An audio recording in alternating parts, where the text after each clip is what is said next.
Previously on Get In The Mecha. I bring you a bit of a different episode today. This time I didn't really intend to write about this or think about this until I watched a few films and I really got inspired. And that is a look at aspect ratios in anime filmmaking.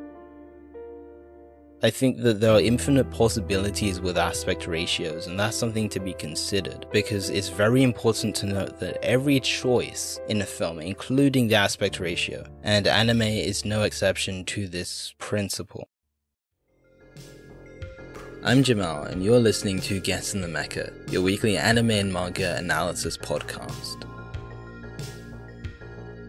From inspiring arcs to game-changing cinematography, I'm on a journey to try and make sense of it all, episode by episode. Enjoy the show. Welcome back to Get In The Mecha, and in today's episode we are looking at the 4:3 aspect ratio and why I find it so important. This might sound like a familiar topic because I've actually written an article on it on my blog, and at the moment I'm kind of looking for a good way to transition into the minisodes without having to write too much. And so what I'm going to be doing in this episode is basically going through this article and also just adding a few more of my extra thoughts. A lot of it already is in the article, and I will link it within the description for this episode as well as the show notes and stuff. But yeah, I'm basically going to be going through this article that I've written because one, I think it's great to repurpose this sort of stuff for those that maybe haven't read it and still want to get the value from it, and also because it links quite a lot to our previous discussions on aspect ratios. We had that long discussion, I believe it was in the summer, if I'm not wrong, on space and aspect ratios and why it's so important for anime. And I want to build on this discussion and talk about 4:3 today. In other episodes, hopefully maybe in the future, I want to talk about 2:35:1, 2.35:1, and even 16:9. But for now, let's talk about 4:3, why it's important, and what I think we can get value from, how we can get value from it today, watching shows in 4:3. To be honest, this is kind of a filler-sode, so if you have read this article, I will be going over a lot of the same points. I do apologize for that, but it's pretty hard to record right now. I'm trying to get these minisodes all done, so this is a bit of a transition period for me. So without any more delay, here is episode 90 of the podcast, a look at the 4:3 aspect ratio and its importance for anime.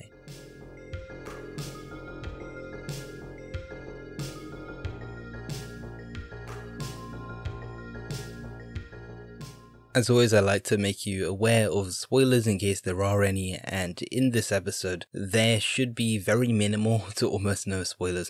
I'm going to be making reference to a few things, notably Cowboy Bebop as well as Ninja Scroll, but besides that, I'm going to try and keep things quite focused within the aspect ratio and kind of talk about it in relation to anime, but there shouldn't be any spoilery things you should worry about, basically.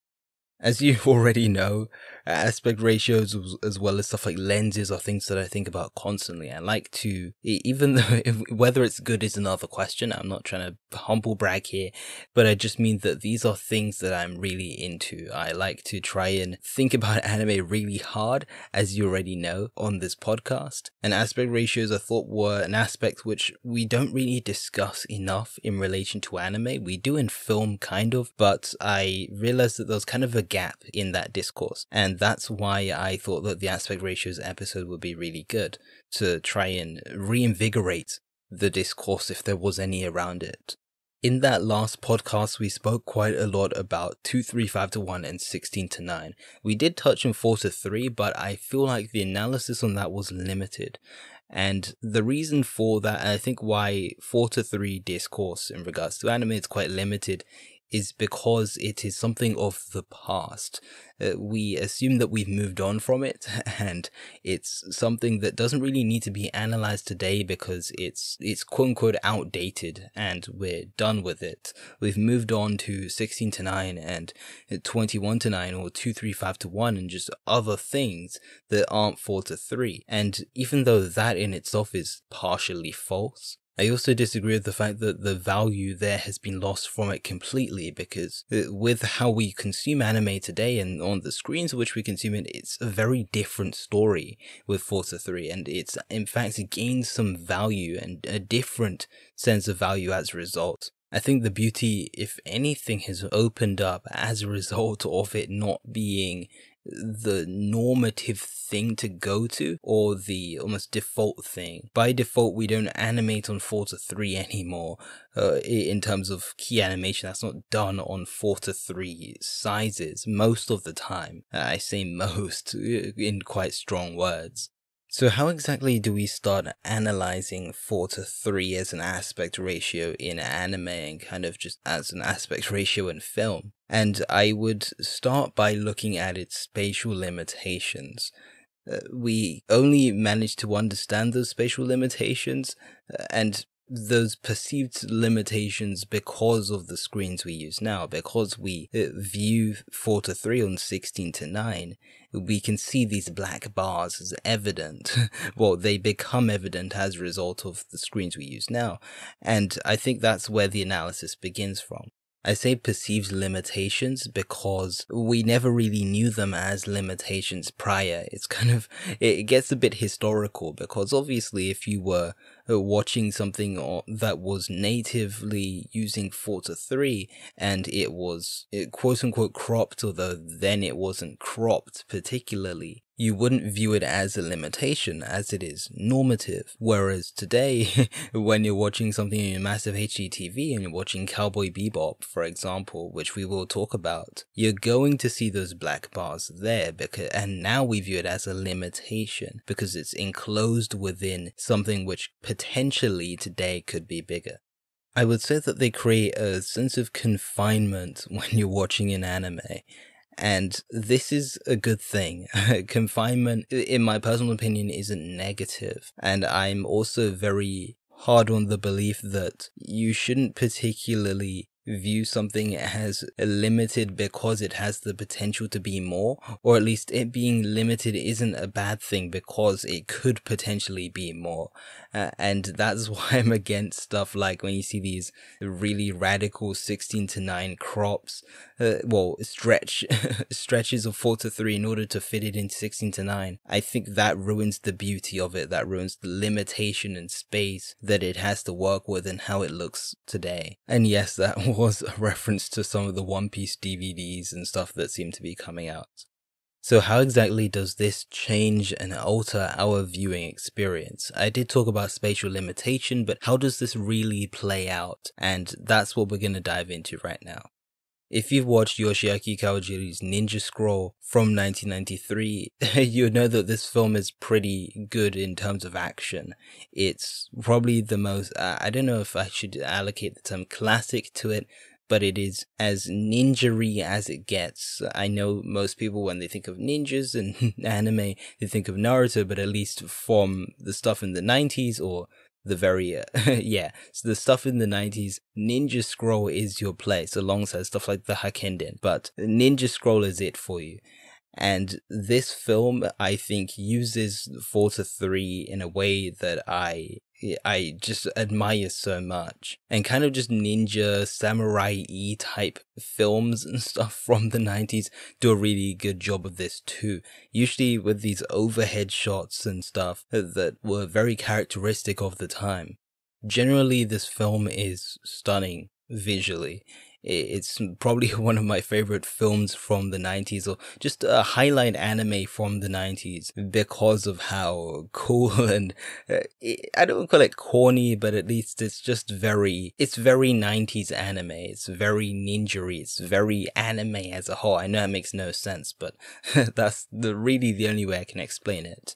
And in this film, there is one shot that always comes to mind, and it's, by the way, there are spoilers for Ninja Scroll in this episode, brief spoilers, but spoilers nonetheless, but there is one shot that always comes to mind, and it's when we're in this final fight with our antagonist Genma, and they engage in a beautiful battle where the building is in flames, and it's a wooden building because, you know, it has to be epic that way. And what Genma does is that he kicks the main character, who is known as Jubei, through the screen, not through the screen, but they kick them out of the building in a way, or through a wall. And Jubei, what they do is that they basically roll outwards and they go off screen. And this has stuck with me for a really long time, and it's because of how the aspect ratio is used. If we were to think hypothetically, the boundaries which would exist without 4:3, or say this film was in 16:9 magically and hypothetically, it isn't, but say it was. The time at which it would take for the character to break through the wall and eventually get back up and re-enter the frame would be much shorter technically, because there would be more screen, there would be more things to see. If we also assume that this film was made to fit 16:9, and so all the footage was technically smaller, or there's just simply more screen because we have the black bars taken up by footage. And so when they're being knocked out and then re-engaging in the fight, it would be much shorter and a lot less dramatic, because the point of this shot is to make the fight a bit more natural and feel much more lifelike, because we're ejected out of the screen from the camera's view. The camera isn't bothering to chase down the character like what would happen in, say, other films, but it's to appear a bit more brutal, and having the camera in a much more fixed position as opposed to a tracking position makes the environment appear natural and as it is and untampered. And hence, by restricting space, we're given a much more natural feeling, which is why I also am against sort of stretching 4:3 to 16:9. We lose a lot of the natural properties which come out of enjoying such in 4:3. What I'm really trying to say in relation to this aspect ratio is that action has a lot more value in this ratio, as in when we view it on 16:9 today and when it is uncropped, the smaller screen creates confinement, and I'll get into that a bit more, but the tension between two characters in frame together is much more intimate, maybe not, and even potentially more uncomfortable, as the conclusion to Ninja Scroll tries to allude to. This relationship between these characters is very uncomfortable towards the end, and the tension is at its maximum. And so viewing them in this much more enclosed box type shape is actually so much more exciting, I would say, today.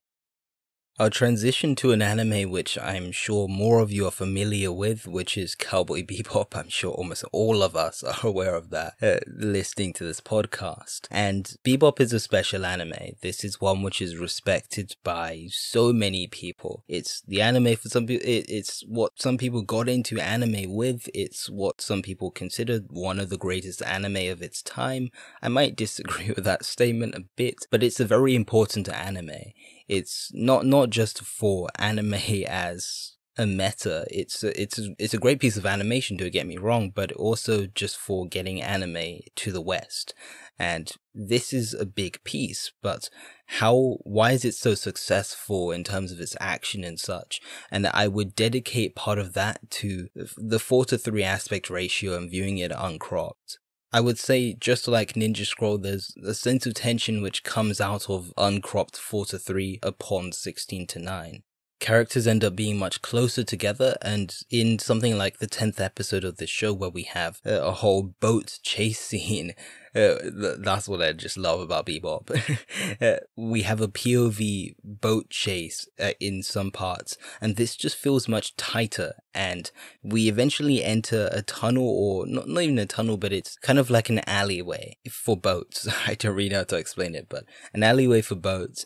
And because of it, it feels much tighter, because we're enclosed within a tight space, which it already intends to do. And then by taking up a lot of the frame with the POV shot, and also just having the black bars on top of the walls of this alleyway, where we enter this feeling of entrapment, but also we're kind of locked into this fight. It's much more engaging when it takes up the entirety of the screen, because after all, that is kind of what a POV shot is supposed to do. We're supposed to feel as if we are the person within the seat riding the boat. And I think that 4:3 does an excellent job of doing this. This aspect ratio today, at least for the 90s anime which I'm discussing right now, exacerbates a lot of what we feel already, or what we might have already felt. The tightness is only enhanced with the black bars. The pressure of escaping or catching the fugitive or whoever is trying to be caught in this episode is enhanced again with the black bars. I think it's time that we stopped viewing 4:3 as this old limited thing that, well, it is limited, but there's beauty within limitation. This isn't something we have to move on from, but embrace, because it adds value to the stories which are being told. Kind of like what I was alluding to in episode 88 when we were talking about Evangelion Death and Rebirth and how we reorganize information. It changes how we think about it, and that sounds kind of obvious.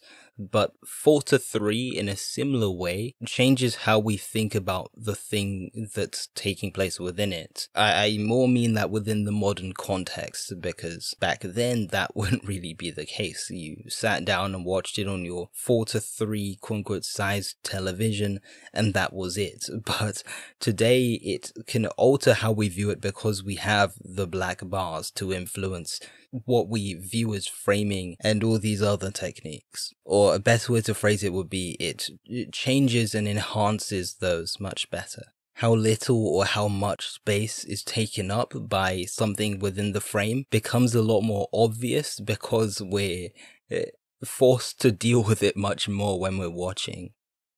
I think this is a bit of a hard message to get across, because when there's a lot of discourse about quality over quantity, but also stuff like there's a lot of visual noise today in animation, with stuff like impact frames in action and constant beams and background animation, all these things taking place, that it's what's actually happening and going on, which is important, which I do agree with. Being able to understand something is very important for your viewing experience, but I think we shouldn't lose sight of how much of something is taking up the screen, because that is a very important part of storytelling as well, and something like Cowboy Bebop or Ninja Scroll takes a big advantage of this. What is on the screen and what isn't, what is present and absent, plays a big part of how these directors, be it Kawajiri or Watanabe, do their thing. And so I think 4:3 teaches us an important lesson to focus a lot on space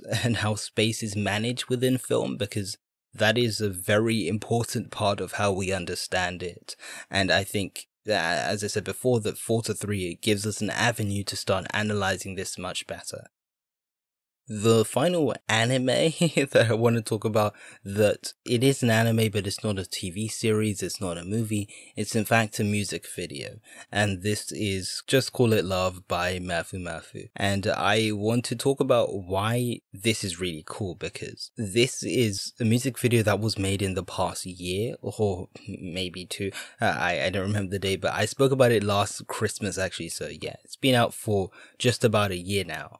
And it uses 4:3. And what's different in circumstances is that we have something like Cowboy Bebop, which inevitably, or it was pretty much going to be on 4:3 because that was what was normative at the time. But today, using 4:3 is more of a choice than it is something to just follow on with because it's the norm.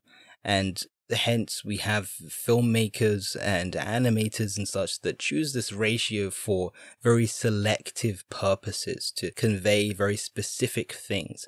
And I like this. It's an attempt to evoke nostalgia and the value which comes out of the ratio, as opposed to kind of just viewing it as a thing which was a thing of the past. It's using something of the past to evoke emotions today.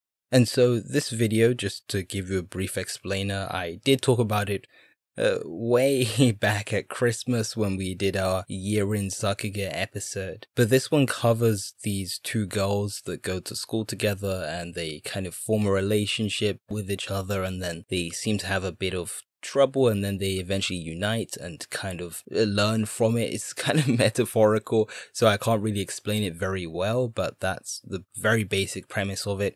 Gives off a lot of fully coolly voices of a distant star type vibes in its colors and compositing. It's a great video. I will put it in the show notes for this episode. And just like what we were discussing before, where this ratio now communicates intimacy and confinement and such, we're viewing it in a kind of similar context today and right now, but it can be utilized for things that aren't particularly action. So this is kind of a romance themed music video, which I really love and appreciate. And that intimacy comes through because everything is intentionally framed for 4:3. I think there's a big difference between someone who was framing things kind of just because that's how you would frame things normally in 4:3 versus someone who is framing knowing the aspect ratio they're using isn't what is usually used and putting things intentionally to work to its advantage.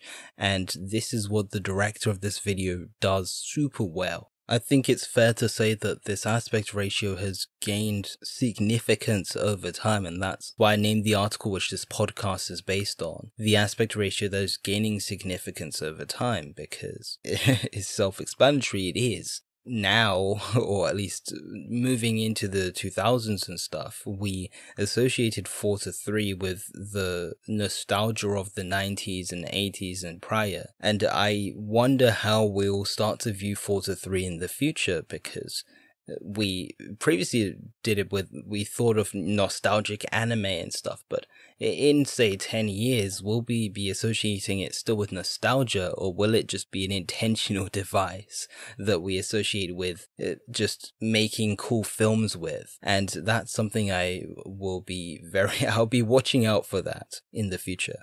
I do understand that this is a very niche topic, and so it can be a bit cumbersome to maybe listen to me trying to unpick all the nuances and stuff, but if there's something you can take from this podcast episode and the article which I've written, it's that things like techniques and formats gain value over time, and 4:3 is a perfect historical example of that through anime.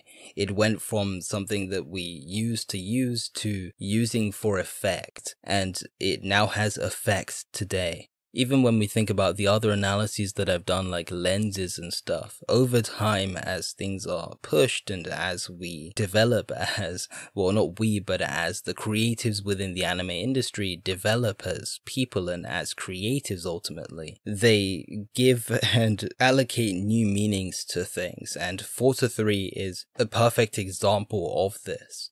We have to understand that everything is what makes the anime we enjoy, and it isn't just the content within it, but it's the things that surround it as well. It's the form it's in. Is it in a TV series? Is it in an OVA? Is it in a movie format? It's the lens. How does that look? And the aspect ratio is a part of this as well. And with that being said, that is the analysis for this week. I think that a closing thoughts segment is very needed right now, because I know I kind of ran this into the ground and there are quite a few technical things, and I might have even overlapped on quite a few things too. So let's go to closing thoughts, and I will try and summarize just what I've said in this episode.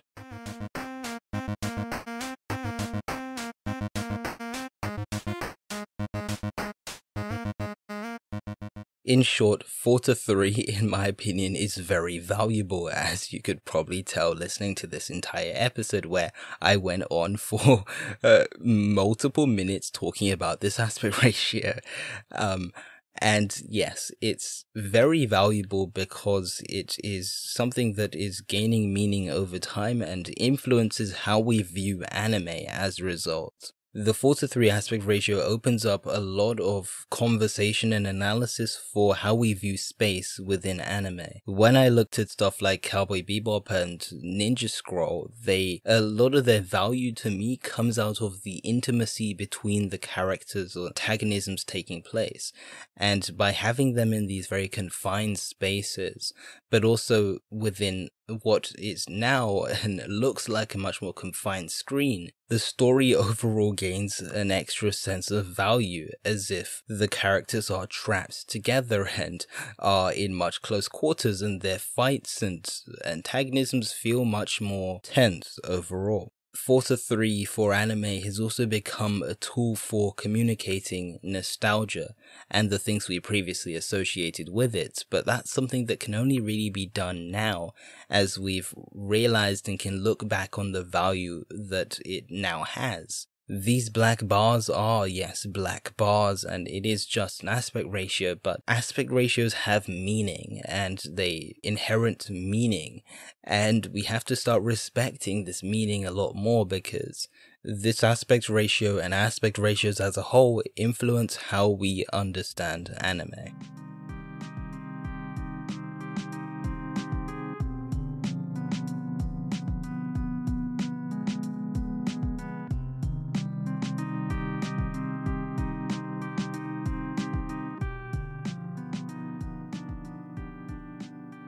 Thank you for listening to this episode of the podcast. That has been episode 90. I hope you did enjoy this one, and unfortunately this is going to be the last longer episode for a while. When I say longer, I mean as in the last full-length episode, as we will be going into minisodes. Just to update anyone who still hasn't caught on to the message, the podcast for a few weeks is going to go into sort of minisode mode, where they're going to be about 5 to maybe 10-minute episodes per week, where I'm going to be talking about some of my favorite animators. So these aren't going to be part of the main series or the main podcast, Get In The Mecha. They're not going to, this next episode isn't episode 91, it's minisode episode 1, and that's going to run until that's finished, and then we'll resume with 91, 92, 93. I feel like that's cheating you guys if I was to then call those regular episodes. So for now, we're just going to go into minisodes, and then I will pick up again from where we left off. And yes, Get In The Mecha will be back as normal eventually, or in about 1 or 2 months. As always, if you do enjoy this podcast, it would be very appreciated if you left it a review on Apple Podcasts, wherever you do get your podcasts. And also, if you could subscribe and like on YouTube, that would mean a lot to me. I'm trying to grow this YouTube channel, and I eventually do want to implement video as well. So if you are interested in a video podcast eventually and soon, then now's a good time to subscribe and get into the channel. And then finally, if you can tell a friend about this podcast, that would mean a lot. That isn't only just for me, but I'm sure everyone wants a podcast that discusses everything from Evangelion to the 4:3 aspect ratio and so much more. So if you could tell a friend, that would also help us out, or help me out. So that is it for this week. Thank you for listening to the final proper episode in a bit. I will see you on the other side, or I'll see you next week, but in minisode form. I have been your host, Shamar, today. Please stay safe, have a great weekend, and this has been Get In The Mecha. The music in this production goes as follows: Synthwave by Alex McCulloch, Mandatory Overtime by Joth, Difference by Chasers Gaming, and Anomaly by Eric Midias under soundimage.org.